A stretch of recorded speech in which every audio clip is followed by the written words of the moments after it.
A scripture to read here. It's a narrative that I want you to see.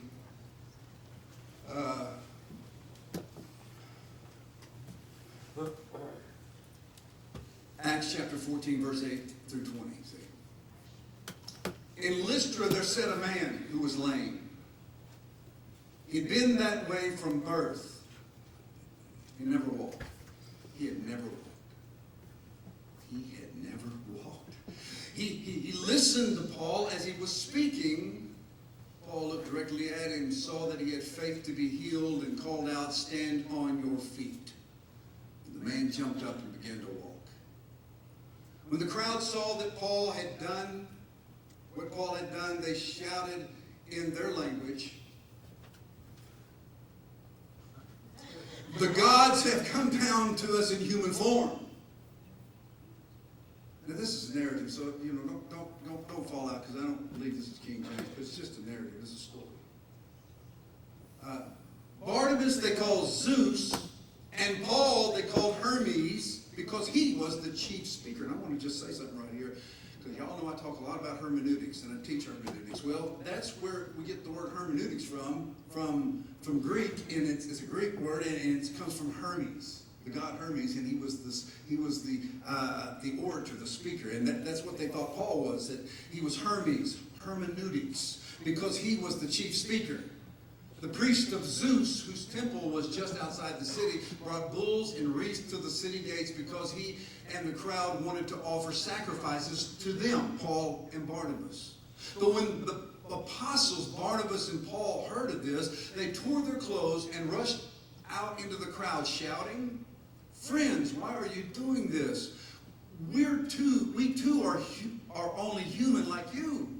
We're bringing you good news, telling you to turn from these worthless things to the living God, who made the heavens and the earth and the sea and everything in them. In the past, he let all nations go their own way. Yet he has not left himself without testimony. He has shown kindness by giving you rain from heaven and crops in their seasons." That's a general grace that God gives everybody.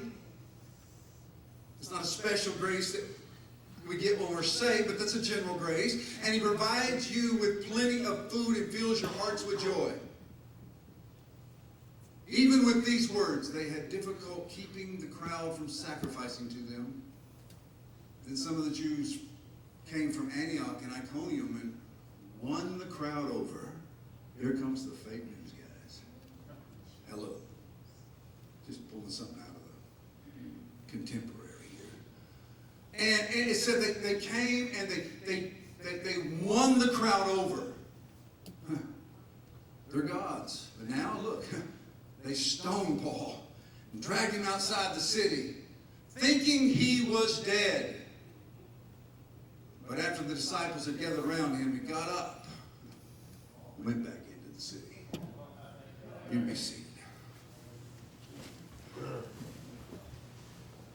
Now, I'm not here today to exegete the story. I didn't come to give you an exposition on Paul and Barnabas. But what I would like to do today is to use the story and give you a lesson. Use this narrative as an example, as a point that, well, it's going to be mostly application today. I want you to be able to read the Word of God and apply the Word of God, because this really did happen. And you know what? It would be an understatement if I were to tell you that the devil is against you. Amen? It would be an understatement. You all say amen. Go, "Man, I know the devil's been after you." I can tell by looking at you. Some of y'all look like you need some Gatorade or something, man. And yet, that's an understatement, but let me tell you what's more of an understatement, and that is this, that God is for you. Oh, yeah. That's an understatement. If you only knew. If you could only comprehend. If you could only just reach out and gather with all your mind and brains and intellect and heart, I want you to know, you would understand that God is for you more than Satan is against you. That's why Paul said, if God be for us, who can be against you? I want that to sink in for a moment. You see, yesterday at midnight, last night, today is a brand new day. And you know what? This is the first day of the rest of your life. And God never asked you to do what you cannot do, but He does expect you to do what you can do. And I want you to get this. Satan cannot dethrone God. He can't do it. He tried one time and he got his lights punched out. I mean, he tried, but it didn't work. He got it, and he got it good. And he knows that he cannot dethrone God. And so his only recourse is to vent all of his hostility and all the hatred he has for God is to assault and attack the object of God's affection. And you know what God's affection is? It's toward you and I. It's us, namely you. And the fact is that the devil hates God. That's why that you have so much trouble in your life. That's not the only reason. You have trouble because you're in a fallen world. We know that. We learned that last week. But I do not dismiss the fact that Satan is a lion, as a lion, roaring, seeking whom he may devour. And it is the will of the devil to destroy your life. It is the will of the devil to destroy every human being on the face of the earth, because every human being on the face of the earth was created in the image of God. And if he can destroy that image, then he feels like he's a little bit successful. But I come to tell you that the devil is a liar. Amen.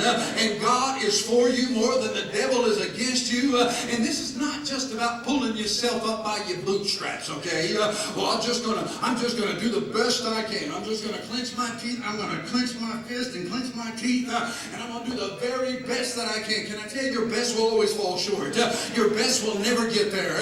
Your best will never ever accomplish the will of God in your life. It's not about you pulling yourself up by your bootstraps. It's about letting go, let loose, let go, and let God have His wonderful way with you. It's about giving your life to God. It's about sanctifying your life to God. It's about sanctifying your heart in an altar and saying, God, I can't do it, but greater is He that is in me than he that is in the world. And if I can't do it, I know you can do it. And I'll trust you, I'll believe you, and I'll stand on the promise of God. Now, some of you blow. Don't look around. Everybody do this right here.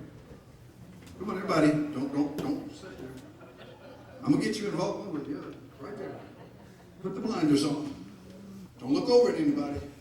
Okay, you take it down. Just keep them up there psychologically, okay? Don't look in your peripheral, amen. Look straight ahead at me.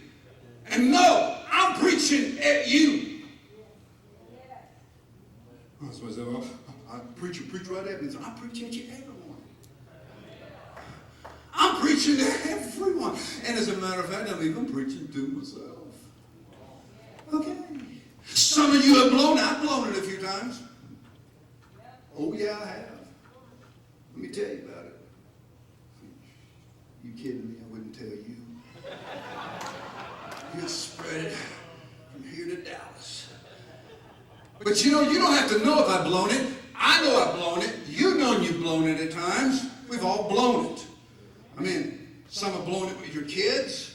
Some have blown it in your marriage. Some have blown it in your finance. Some have blown it morally. Some have just blown it just with God.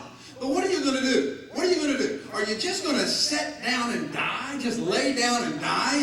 Or are you just going to give up and quit and resign? Are you just going to sit around and just quit and whine about it? Here's a little cheese with your wine. I'm just, I'm a loser. I've lost it. I've blown it. Let me tell you something. God, you've got to make up your mind. You've got to get so committed to this, what I'm talking about, the gospel, until you can stand flat-footed on the Word of God and come to yourself and say, wait just a Pentecostal minute. God did not make me to live in this hog pen. It is not the will of God for me to waller in the mire. I'm going to get up and I'm going to go back to my Father's house. I may die, but I'm not going to die today. I may die, but I'll die another day, but it won't be today, I promise you that, because I am going to get up. And let me let you in a little bit of secret here, a little secret. It's never too late. It's never too late. Do you understand what I'm saying? You're saying I've blown it, but it's too late, Pastor. It's never too late. I don't care what you've done. I don't care where you've been. I don't care what's going in your life.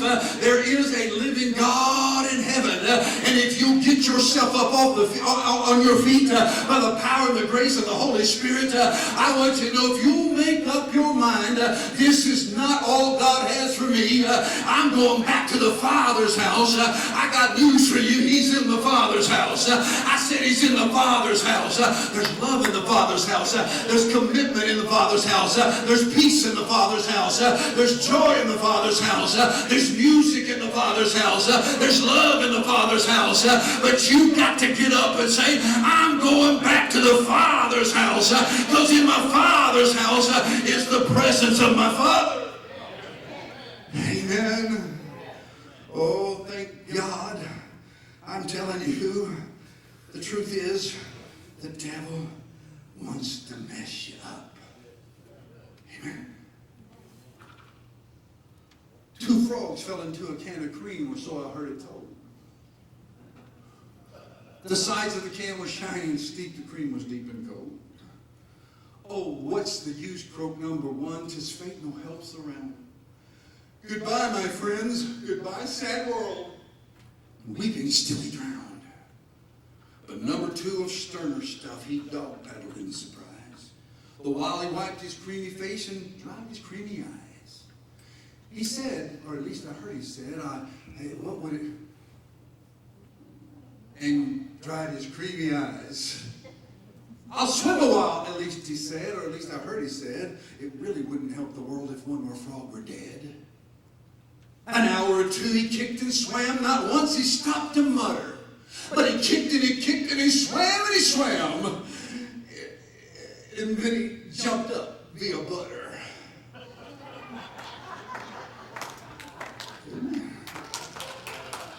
Now you think about these 2 frogs. I'm preaching on frogs this morning. It's a deep theological subject here. God created frogs. The question is, which frog are you? Number 1 or number 2? See, the first one gave up before he ever got started. He just gave and resigned to the fact, I'm in a bowl of cream, I'm never going to make it. But number 2, of sterner stuff. There's the key to how the frog got out of it. He had sterner stuff. You know what sterner stuff is? Sterner stuff is the kind of stuff that says it is written. That kind of stuff. The kind of stuff I'm talking about is the Word of God kind of stuff. And iron in your soul kind of stuff. That's the kind of stuff you got to have. And can I tell you, you can do anything, and you can be anything. I'm talking about in God. I'm not talking about be, some superstar. I'm talking about you can live for God because God has some stuff that is sterner stuff. You don't have to drown and give up and asphyxiate. See, frogs by nature are vulnerable. They're small. They're soft. They don't carry weapons. Don't have to have. You got your concealed carry on you, man. I mean, really. They have more predators than a Dateline special.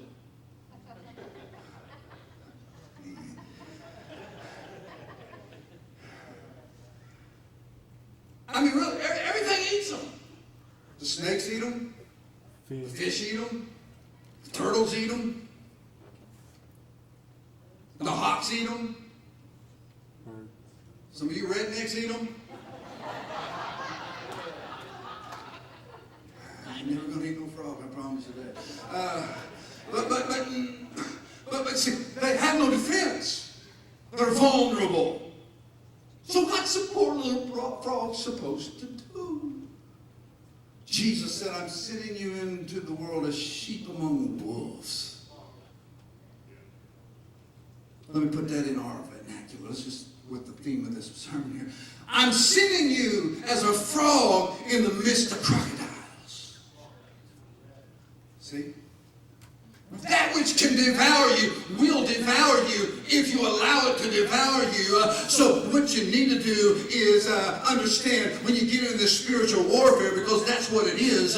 You need to take the sword of the Spirit, which is the Word of God, and you need to just get in it and fight back, okay? Because the frog doesn't have any weapons, but I got good news for you. All you sheep do, all right? And it's not your teeth, and it's not your hooves. It is the Word of God, Satan. It is written, the Word of God is my strength. You see, you may get knocked down, but you need to get back up. And when you get back up with a vengeance. And say, devil, you knocked me down, but that's the last time you knocking me down like that. I'm going to go on and I'm going to live for God. There may be trouble on every side. But the Bible said, yet you're not distressed. We're perplexed, but not in despair. We're persecuted, but not forsaken. We're cast down, knocked down, but we're not knocked out. Yeah, I may have fallen into a can of cream, but there is a living God in heaven that gives me what it takes to take what I need and to stand up and lift me up out of the miry pit I was in. And I'm going to survive and make it by the grace of God because God is for me more than the devil is against me. Thank God you don't have to die. You can live and live on with Him. You say, I don't have to die. I'm talking about your physical death, man. I'm talking about your spiritual man. I got 3 little points here. Most of my sermons are like, Brother Ronnie, most of my sermons are like a fat man going through a barbed wire fence, a point here, a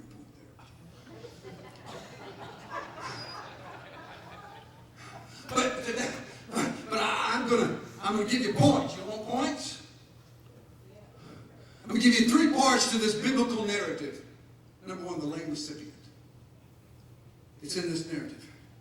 The Bible said that he was lame from his mother's womb. He all of his life. All of his life. I mean, you know, he may be called, what we may call him a leftover. Nobody likes leftovers. Especially this young crowd. I want something fresh. Give me something new. I want them old leftovers. Well, I got news for you. I grew up on leftovers. I did too. And I ain't too bad, to be honest with you. Matter of fact, I still eat leftovers. I figured out one day I like cold hamburgers, I like cold pizza, I like cold spaghetti, then I like to put cold ketchup on the cold spaghetti. I don't put it in the microwave, I eat it like it is because I like it cold. And I thought, why do I like everything cold? And then I realized one day, man, I had it rough when I was growing up. Tough. See, some of y'all grew up without electricity and running water. You had to go out to the outhouse and go to the restroom, and you didn't have lights at night. You had to light candles. But man, I grew up rough. I grew up without a microwave oven. And so I you know, when I come home from school, I'm starting to, I reach in there, I get that spaghetti. I like ketchup on my spaghetti, and I just eat it like that. I've been eating it all my life like that. I like it like that. As a matter of fact, my wife, when she cooks fried chicken, she ain't cooked it in years, because one day I told her, I said, baby, I said, how come you can't make fried chicken like your mama? And she said, I ain't never making it again. And I'm telling you, 33 years later, she's never made it again. Don't make that mistake, Brian. Don't make that mistake. That's some more counseling right there, okay? Don't bring up mama or her mama. But when she did, back in the good old days, I'd have her cook it and put it in the refrigerator. Come home from church, we'd eat it cold. Why? Because I like cold chicken, man. I like leftovers. Now, I want to say my wife's she is the queen of leftovers.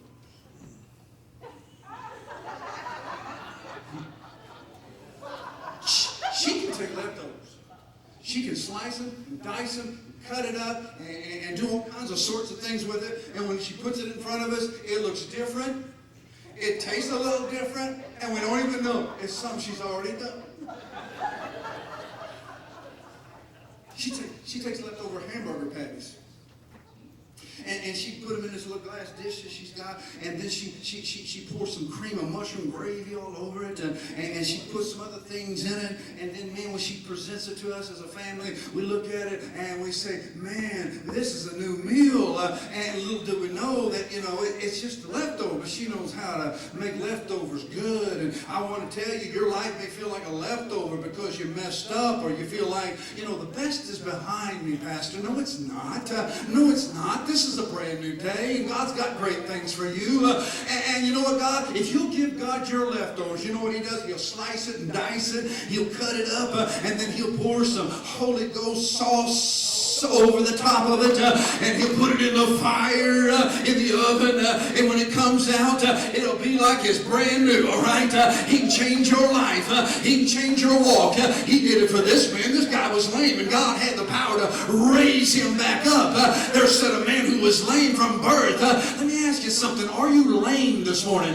Do you really have the ability to walk with God, or are you just kind of being drugged along here? Come on, let's go to church and just get drugged to church and drugged to the altar. And you don't have to be drug around. You can walk on your own 2 feet because this lame man was healed, and God can heal you. It doesn't matter how long it's been. That's the good news. He'd been lame since he was born. It's never, ever, ever too late. And I got news for you. It doesn't matter how long it is. One day is one day too long. See, I know Paul raised this guy up through the power of Jesus. It wasn't Paul. See, that was the point. Everybody thought they were gods because, man, they just raised him in. But he said, hey, wait a minute, whoa, time out here. We did nothing. See, when we think we do something, we're doing nothing, man. We're like a flea on an elephant's ear come across the bridge. Tell the elephant, man, did we shake that bridge? Amen. Now, I want you to know God is so big and powerful and almighty and omnipotent and omniscient. I mean, the adjectives just go on and on. He is awesome. He is God. He is everything. And there's only power in Him. And that's the only way that we can do it. That's the only way we can build this church. You understand what I'm saying? It's not my church. It's not your church. He said, upon this rock I'll build my church, and the gates of hell shall not prevail against it. We can only do it through the power of Jesus. We can have the best programs. We can have the best people. We can have the best preacher, which you probably don't have. You could have, but you don't. But anyhow, you can have the best of everything, the best music, the best everything. But if you don't have the power of God, if you don't have the presence of Jesus, it's all in vain. You can turn your lights down so low that nobody can see one another. You can have your music up so loud everybody's got to put earplugs in. You can just teach and tell them all the good things of how you can be a champion and all this good stuff. But I'm telling you, all of that is in vain if you don't have the power and the presence of Almighty God. He raised this man up, and this man was raised up through God's power in the name of Jesus. Amen. Oh, yeah. You see, Jesus lifts folks up. I know that because I was lifted up. Been crippled long enough? You've been down the dirt long enough? You've been wallowing in the mire long enough, looking at other men's feet, trying to get up? You've been laying down in the dirt, looking at other men's feet so long that you think this is the way it's going to be, and this is the way it's always been, and this is the way it's always going to be. And I'm just going to resign to that. No. I got news for you. He lifts folks up. You've been in the dirt, and the devil's been kicking your brains out. And what God's saying is rise up and walk. And that Jesus has the power, because that's what Jesus does. Jesus doesn't put folk down. He lifts them up. Jesus doesn't, he doesn't kick you down. He picks you back up.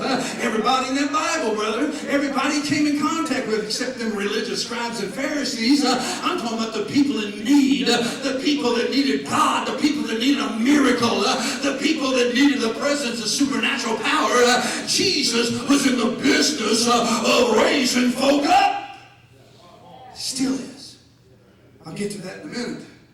You see, it is not God's will. It's not God's will that LifePoint Church, and I got plenty of time to look at your watch. Leave that up to me. We've been immersed for 3 years. 3 years.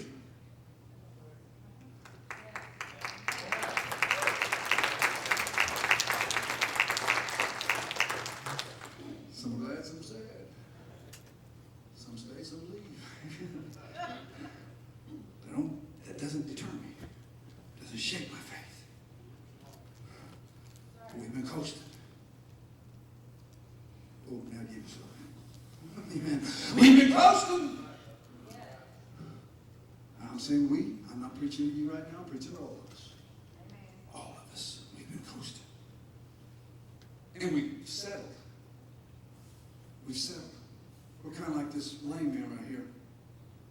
I mean, he kind of had it made if you think about it. Didn't have to work. Didn't have a job. So maybe, alms, beggar, yeah. And everybody, I guess they drug him everywhere he went. He had a drug habit, and they just drug him all around. Drug him in place. I mean, man, he didn't have to put no energy into it. He didn't have to put no effort into it. I mean, they probably, they came by and brought him his food. And I'm not saying he was anyway a rich man or he had it made that way. I'm just saying he didn't have to exert any energy. And that's kind of the way we've been. I'm being honest with you, okay? Can I be honest with you? Because I'm a pastor and I believe in being honest. We've kind of drifted for the last 3 years. We rejoice because of the merge, but still yet there's more to do. It's time to get up on our feet is what I'm saying. I'm saying it's time to rise up and walk. It's time to put the thing out of neutral and put it in drive. Maybe we've got to climb the hill, put it low, but let's climb the hill. Let's defeat the devil. Let's see this city rocked by the power of Jesus Christ and know that our Redeemer is alive and he can pick everybody up and he wants to pick us up. Can you say amen? Okay. You see, we've settled for good when we can have great. Amen. Yeah. It's not the will of God that we coast as a church. Okay, I'm going to get off of that because I know I ain't going very good with that, but I'll hit you next week. I'll keep chipping away at it. But it's not God's will that you be a stumbling, stammering drunk either. It's not the will of God that you be bound and controlled by demons of drug. It's not the will of God you be full of hate and bitterness and guile and spite and greed. And it's not the will of God that you and your spouse are the enemies. No more than it's the will of God for church members to be enemies. No more than it's the will of God for black folk and white folk to be enemies. Like it's not the will of God, Democrats and Republicans shouldn't be enemies. We're Americans. See what I'm saying? Who's behind all this? The devil. The devil's the one that divides, fragments, but let me tell you something good news. Your marriage may be broken into 1,000 pieces, but like Humpty Dumpty that sat on the wall, Humpty Dumpty had a great fall, all the king's horses and all the king's men, they couldn't put old Humpty Dumpty back together again. Well, let me tell you what you need to do. You need to kick the old horse out of the way, all the king's horses. You need to punch or push all the king's men out of the way because they may not go just so easily, but you have power over them, and you need to take all the broken pieces of your little Humpty Dumpty, whatever it is, and take it to the king. You've been bringing your pieces to the horses and to the king's men. Take it to the king of kings and the Lord of lords, and he'll put your crippled, broken down Humpty Dumpty back together again. That's who he is. That's what he does, and he still can today. Amen. Okay, I'm going to have to hurry here. Number 2. I'm going to have to leave something out. I could probably preach this in 2 sermons, but anyhow, I'm not. The game participant. The game participant. It's in this narrative. Notice the people thought Paul and Barnabas were gods. And then in one brief shining moment, they thought they were devils. I mean, I've experienced that before too.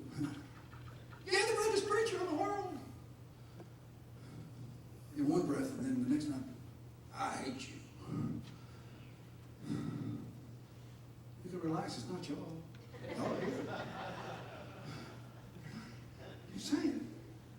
I mean, honestly, I've had them tell me, and I've told you before, and I'm going to tell you one more time. I want you to hear me real good, and I really want you to get this. Do not tell me I'm the best preacher you ever heard, and don't ever tell me me I'm the greatest pastor you ever had, because when people tell me that, I give them 2 weeks and they're gone. You might not get that, but I don't really get it either, to be honest with you. But man, when they start telling me that, I say, man, I tell you what, they're leaving. They love me so much that they just walk right on out the door. That's what happened to Paul. They went from heroes to zeros in seconds. They said they're gods. I mean, you don't get bigger than that. I mean, you don't get a bigger praise than that. They're gods. Zeus and Hermes. And in a few minutes, they were picking up stones and they stoned Paul, left him for dead. That's how fast life can change. But you got to stay in the game participant. You got to stay in the game. Paul got up, walked back in the city. Most of us have got up, man, shook our, I'm getting up out of here. Amen. Them people are mean in that church or in that city. And I'm getting out of here. And man, we would have burned up. I mean, there'd be some moving on our grooving, man. We'd run like the devil was after us. Now, Paul got back up, got back in the game. Got knocked down, but didn't get knocked out. You can't quit the game just because you get knocked down. Matter of fact, in those big hurrah last night over in the big boxing match, I didn't get to see it. Anybody get to see that? How come y'all didn't invite me over? Huh? Man, seriously, I'm not a big boxing fan, but I kind of enjoy a little bit of it. But I've seen times that the boxers, he may lose 1 or 2 rounds, but he still win. They don't win every round. Technically, they can lose all 14 rounds and be trailing in the 15th round, and they can score a knockout punch in the last few seconds, and guess what? They've won. They've lost the whole game, the whole boxing match. But you see, at the very last minute, they strike a blow and knock the fella out, and they're the champion. See what I'm saying? Get back in the game. Don't quit. And there's a football term called yards after contact. It's not enough if you're a receiver to catch the ball. It's how many yards you make after contact. If you caught the ball, they make contact with you, and it's how many yards you can make. Let me tell you something. The devil, life, circumstance, it'll hit you, but you've got to be able to carry on. And just because you go through a storm, don't turn the ship around, is what I'm trying to say. Don't you know when they built the ship, they built the ship with storms in mind? They knew storms were going to come, and you've got a well-able captain on board, and I want you to know it's not your captain's first stormy rodeo. You may be tattered, you may be broken, you may be stoned and left for dead, you may be tossed and driven, but I got good news for you. If you just keep on sailing on, if you just keep on praying on, if you just keep on believing on, you can sail through the storm and come out on the other side. All your setbacks, you got them. There's wild waves, there's gale force winds, there's all types of things, but I come to tell you, faith in God will survive.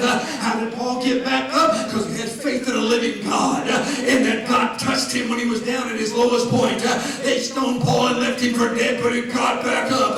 You've got to be determined that you're going to get back up. I'm not going to lay here and die. I'm going to get back up. Never you think you've thrown your best punch at me, you ain't seen nothing yet. I've not yet begun to fight. I've not yet begun to preach. I've not yet begun to believe. I've not yet begun to pray. I believe there's a living God in heaven, and that God is more than able to put me back on my feet. You got 2 guys there that put back on their feet. Did you notice that? A lame man and a game man. Back on their feet. I may die, but I ain't dying today.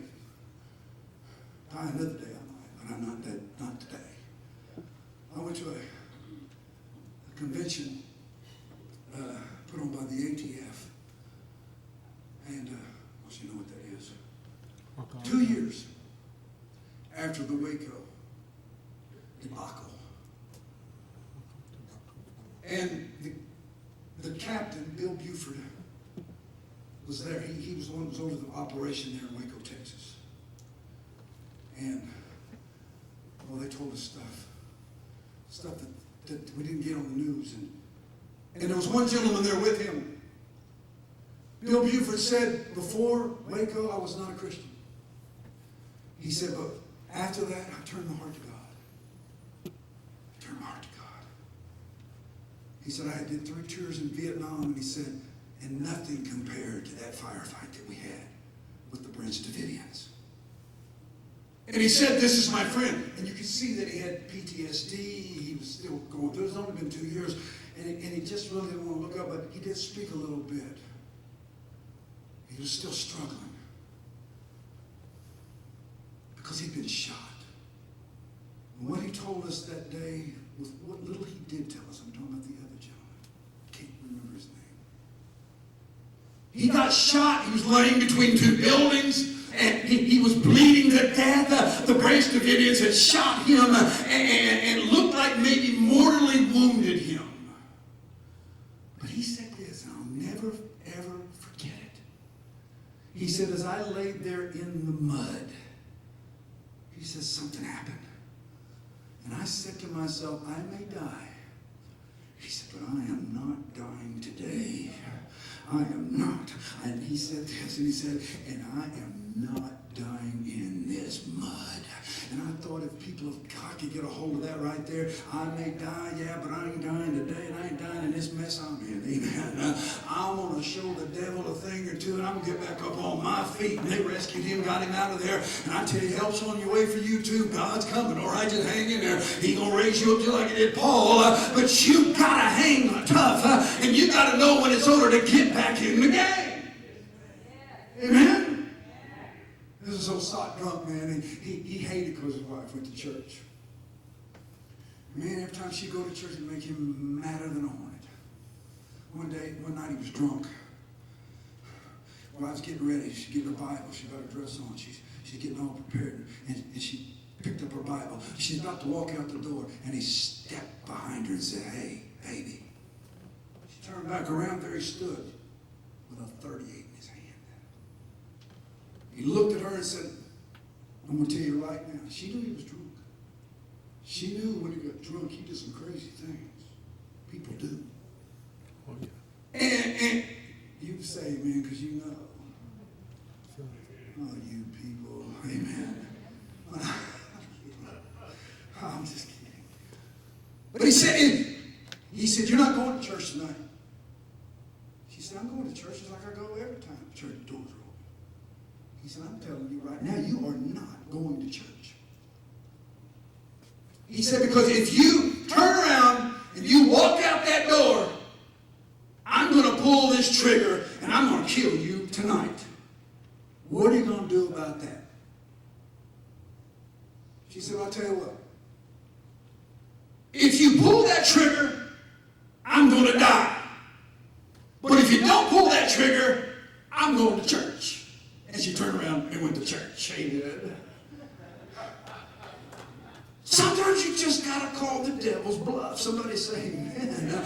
And I want you to know you can't quit. You can't quit. You can't quit. That's the point. Don't quit. Don't give up. Just because you have some opposition. Just because you've been stoned. Just because you've been beat down. Just because you got knocked down. You're not knocked out. And the third and final point. The same omnipotent.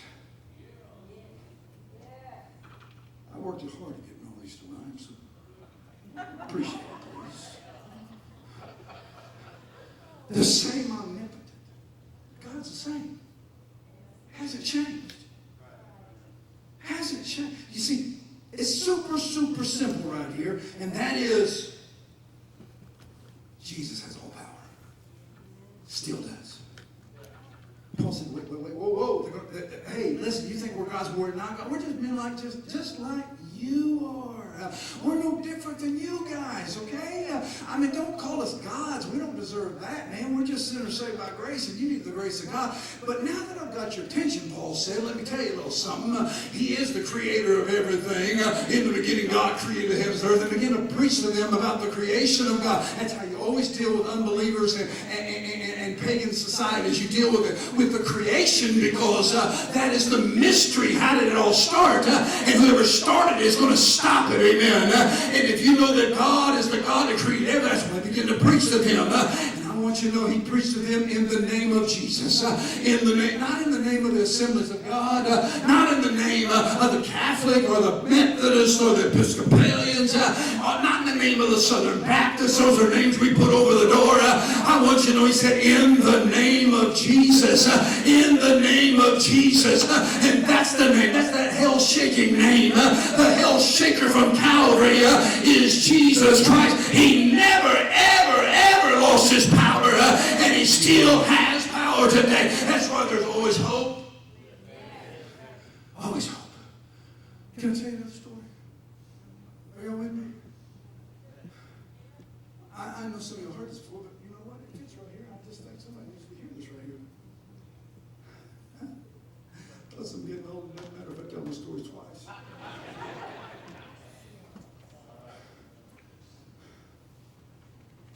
I was in the courthouse room. I was doing my thing. I was doing my thing, people. I do what I do. I didn't choose it. God chose it for me. So don't get mad at me. You get mad at God. I suggest you don't do that, though. And I'm in there, and we got a metal detector in the courthouse.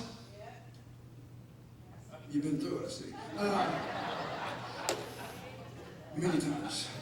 And so you got to take off everything, you know, the buzzes, and it's a long story. But I'm standing there one day, and I'm talking to this gentleman, and I don't even know what the conversation was about, but this lady comes through the metal detector and gets talking to the young deputy there.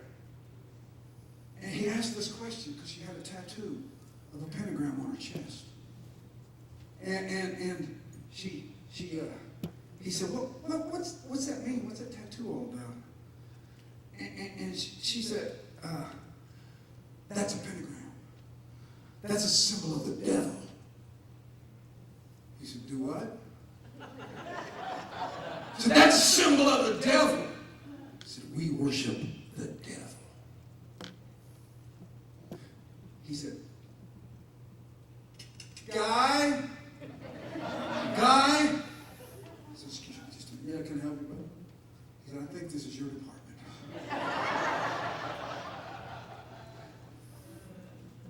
I knew what was going on. I'm not as dumb as I look. I was eavesdropping like y'all do. Stations, you know. And I knew what was going on. So I walked and said, hey, what's going on? I think you need to talk to this lady. How you doing, man? I'm doing good. I had this little shrimp of a husband just in there. And she was, she looked mean. And I said, what's that tattoo all about right there? She said, that's a pentagram. We worship the devil. I said, really? You worship? Does he worship the devil? That's my husband, and he worships the devil too. I promise you, her as a wife, he would probably worship the devil too. She'd make it. She'd make it. And I'm keeping her cool. I'm setting her up. I said, really? You worship the devil? She said, we worship the devil. Good. Took my glasses off. Who took my glasses off? I had some conflict. I'm going to break my glasses. They're too expensive. I stepped right up to her. I was as close as this chair. And I looked her right between the eyes.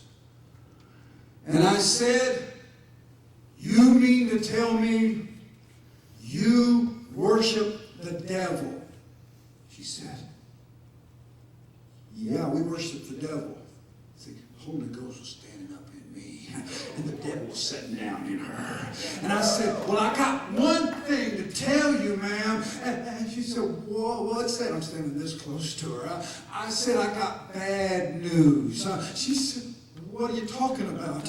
I said, I got bad news for you, ma'am. I said, you are serving a loser! I said, Jesus Christ cracked his head at Calvary. He is the victor of Calvary. He rose from the dead and walked all over the devil. And so if you want to serve a loser, you serve a loser. I'm on the winning side, ma'am. And I got news for you. My king is coming back. And when he comes back, he's going to right all the wrongs. He's going to roll back death. He's going to raise me from the dead. I tell you, I'm on the winning side. She's like this now. She said, are you Pentecostal? I said, ma'am, I have been saved and full of the Holy Ghost for over 30 years. She said, I can tell. Amen. Now, let me tell you something the devil can tell. Jesus, I know Paul, I know, but who in the world are you? But when you get a hold of Paul, they know Paul. That's the point. They knew who Paul was. They knew who Jesus was. And you get so full of the Holy Ghost, and you can put the devil in his place. Somebody say amen. The devil is the loser. Make a little announcement to the devil, to that lying, thieving, murderous loser. Jesus is alive. He has all power. This book is still true. God still answers prayer. God still heals the sick. God still saves to the uttermost. And God is the same yesterday, today, and forever. And he'll never, never, never, never, never change. He is the same omnipotent today, yesterday, and forever. And then add insult to injury. After Christ died on Calvary, they took his lifeless body, stuck it in the cold, cold ground. The devil wiped his dirty hands with dirt, said, that's it. Then he looked and said, that's all you got? Loser. Loser. Thought he'd won the victory. He assumed he was the victor. He surmised himself the winner. Oh, I've got bad news for the devil. He already knows. He walks away and says, the gig is up, Jesus. But early Sunday morning, Jesus staged to come back. And I want you to know that he rolled the stone away. He walked out into the light with this announcement, I am back. Amen. And this time I'm back, and I come back with all power in all heaven and all earth. And then he told us, I give you that same power to walk on serpents and scorpions. You see, you don't have to buckle under the cross that you have to bear. He says, I've got the power to help you make it. I've got the power to help you to go on when you feel like giving up. Don't throw your towel in and quit. What you need to do is throw your hands up and worship God and praise him and say, I'm going to walk right out of this valley, lift my hands and praise the Lord. Ain't going to let old Satan get me down. Let me tell you something. You may come through the valley, but you're coming through. You may come through the storm, but you're coming through. You may get stoned, but you're getting back up.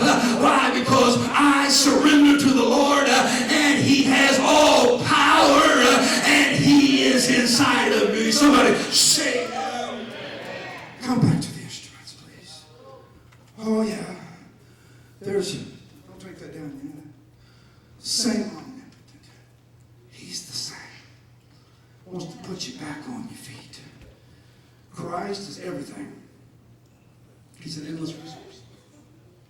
Matter of fact, he supplies all our needs. According to his riches and glory. Oh, praise God, that means I'm going to get in the back of the ring. No, that's not what it's talking about. Praise God. I'm going to get in there. Hey, y'all know that red Mustang out there?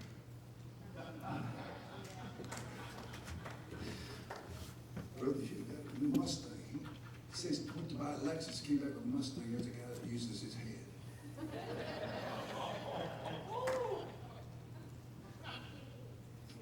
I like the way he thinks. But seriously, when we talk about his riches and glory, we're not talking about things. It's not material things. I praise God for my material thing. I'm glad I'm wearing a pretty nice nice looking suit. It's old, but it's good. Got some old shoes, but they're good. Got an old car, but it's good. But that's not what I worship God for. That's not what I praise God for. That's not, I praise God for those things, but that's not what I live for Him for. He supplies my needs. When I'm weak, He's my strength. When I'm sad, He's my joy. When I'm hungry, He's my living bread. When I'm thirsty, He's my living water. When I need heat, He's the air conditioner that cools me. When I'm in a dry place, He's my rainy day. When I'm on a rainy day and need some sunshine, guess what? He's the sun and with healing in His wings. He's my soul satisfaction when I'm empty. He's my everything. He's my everything. Get back on your feet. You may die, but nope. Not finished yet. Man, you want to get out of here and tell. I don't usually go this long for a guest. Pastor doesn't usually go this long. Be sure to tell him afterwards.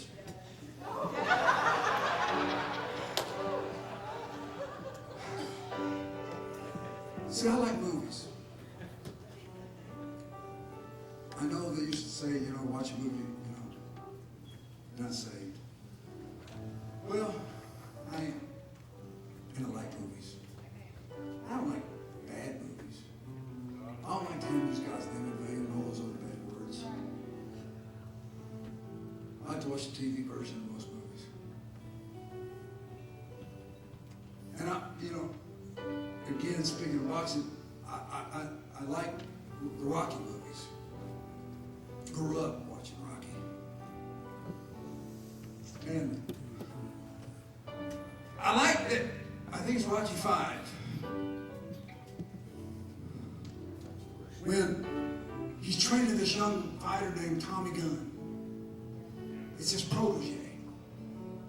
And he's trained him.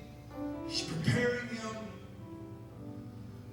But towards the end of the movie, he disrespects Rocky.